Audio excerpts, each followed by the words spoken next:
Doživljajski in izobraževalni zeliščni park se začne pri Negovskem gradu. Večji del, ki je ograjen zaradi divjadi, je v obliki vrta, kjer je 220 gredic zasajenih s približno 550 različnimi rastlinami. Nato so ob vsej sprehajalni poti posebne gredice, omejene z rumenim, peščenim, avtohtonim kamenjem.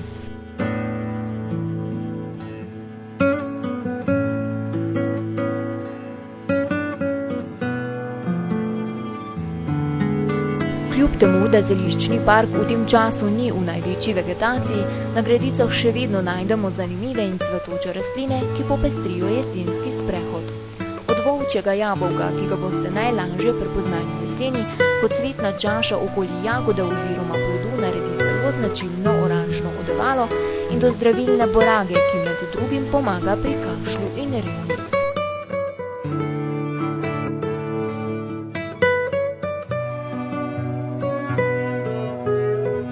Zeliščna pot nas nato pripelje do vznožja gradu, kjer se nahaja majhen ribnik, imenovan Gosijak.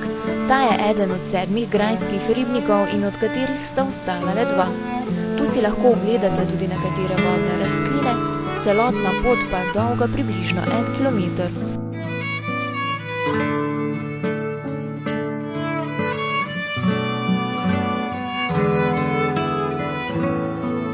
Za park skrbi njegov avtor Andrej Coklin, zeliščar, ki obiskovalce vodi skozenj, jih poučuje o vzgoji rastlin ter možnostih in načinih njihove uporabe.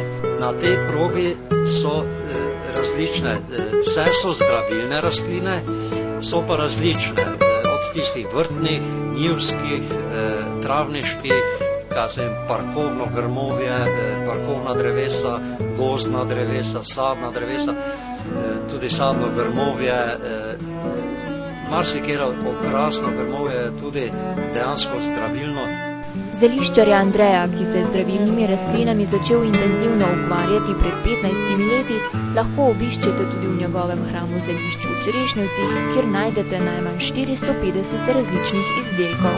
Prijazen gospod pa vam bo ob obisku zagotovo pripravil tudi poparek iz zelišč, ki vas bo pomiril in ogrel v prihajajočih zimskih dneh.